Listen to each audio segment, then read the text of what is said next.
Good afternoon, guys. Today I'm going to be making some hide glue with Dan Van Linsky, one of my brothers from the bush here, and we're using a deer rawhide. And this is a real simple project you can do.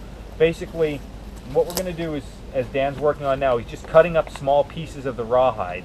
We're going to take a tin can, which he's filling up with the strips of rawhide that he's cutting up, and fill it with water. Then you're just going to bring the water to a boil and allow it to cook down. You can add more water and allow it to cook down several times, and then you're going to extract the collagen out of the hide itself. Once that's done, you want to pour that off, and we'll get some footage of that, in just another small container, and you'll have hide glue. Now the positives of hide glue is that it's like a rubber cement, so there's some flexibility there. It's not as stiff as if you would take pine pitch and make pine glue or anything like that. That gets hard and brittle and can crack. This is some flexibility, so depending on what you're using it on would depend on the situation. If you were using it maybe on top of a lashing to really secure it, then of course you'd want to use the hide glue rather than something like a pine pitch. And the pine pitch is also going to be more flammable. This will not. So Dan's going to continue to cut up small strips of hide, and then he's going to place that with some water on a boil on top of the fire and allow it to cook down.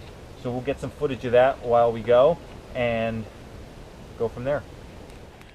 Okay guys, so this is the hide glue. We just added more water, and as you can see, this that's building up on the top, okay, that's some of the collagen is actually getting extracted out of the hide itself. So you can see it's starting to get stringy. So we already cooked this down one time. We're going to cook it down at least probably 2 more times, and then we'll have our glue. Okay guys, so our hide glue is just about finished, and as you can see, it's a milky white substance, and it is very sticky on there. So you can see it hopefully dropping off of the branch. So once you get to this point, your glue is just about done. We're going to let this cook down a little bit more, and then Dan's actually going to put this in a tin, and we're going to let it stiffen up, and we'll show you it when it's all done. Like I said, it's almost like a rubber cement type consistency. So this is what you're looking for when you're making your hide glue.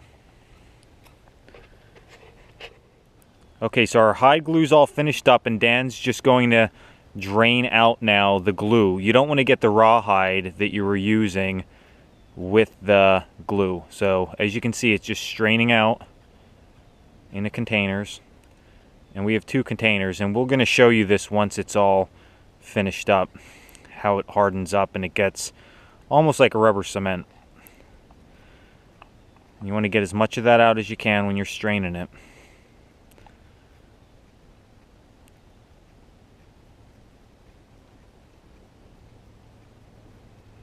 Now one thing while you're making this, you need to constantly stir your boiling water in your rawhide, because the rawhide will stick to the bottom and it'll burn. The glue has a little bit of a weird smell to it, but if it burns, it really stinks bad. So you really want to watch that, and you don't want to ruin all your glue. So as you can see, we're really getting a lot of glue. That's just a small soup can that we're using to boil it in, and we're getting a lot of glue out of that. So Dan's going to finish this up. He's going to continue to get the rest of this glue out. We'll let it stiffen up, and then we're going to show you what the texture's like once it dries.